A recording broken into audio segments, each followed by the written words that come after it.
Good evening. मसीह में आपकी सलामती हो। आज शाम में आपकी खिदमत में हाज़िर हूँ एक नई वीडियो के साथ। और आज की जो मेरी वीडियो है इसका छोटा सा एक टॉपिक है कि बहुत सारे भाइयों ने मुझसे ये क्वेश्चन किया कि खुदावंद यीशु मसीह शरीयत को मनसूख करने नहीं बल्कि इसको पूरा करने आए हैं।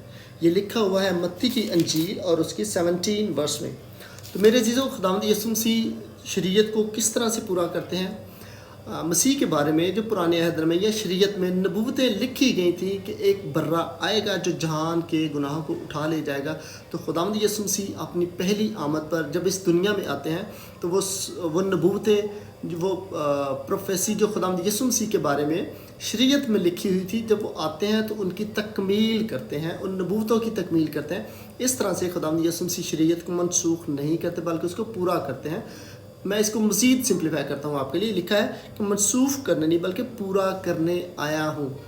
मेरे अजीज़ों, ज़िंदगी में जब हम कोई भी काम करते हैं तो जब वो काम अपनी पाया तकमील तक पहुँचता है तो हम क्या करते हैं? क्या वही काम दोबारा करते चले जाते हैं या कि हम उसको ये कह देते कि हमने अपनी असाइनमेंट कंप्लीट कर ली। फॉर एग्ज़ाम्पल, आप सफ़र कर रहे हैं और जब आप अपनी मंजिल पर पहुंचते हैं, ये अल्फाज आप तब ही बोल सकते हैं कि मैंने अपना सफ़र मुकम्मल कर लिया। आप ड्यूरिंग द वे आप ये नहीं कह सकते।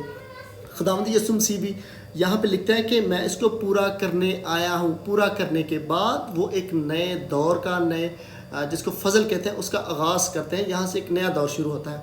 इस तरह से खुदावंद यीशु मसीह इसको मनसूख नहीं करते बल्कि पूरा करते हैं। और जब पूरी हो जाती है तो क्या फिर वो दोबारा से इम्प्लीमेंट होती है? नहीं, बल्कि एक नए दौर का आगाज़ करते हैं जिसको कहते हैं फजल के दौर का।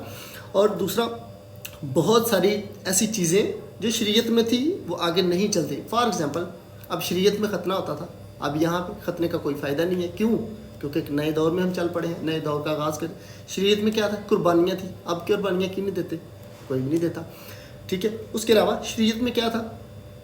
सब्बत के दिन को कितना पाक माना जाता है। कोई काम करता तो उसको सज़ा होती थी। अब आप जो मर्ज़ी करो। अब क्यों नहीं ऐसा होता? क्योंकि खुदावंद यीशु मसीह उसको पूरा कर देते हैं वहाँ तक। उसके बाद एक नए फजल के दौर का आगाज़ करते हैं। मतलब कि शरीयत में क्या था? हमारे लिए कवानीन थे, ग़ुलामी थी, हम उनको क्रॉस नहीं कर सकते। लेकिन फजल के दौर में हमें आज़ादी मिलती है और वो हम पे डिपेंड करता है कि हम किस तरह से उन चीज़ों को लेकर चलते हैं। Thank you. God bless you.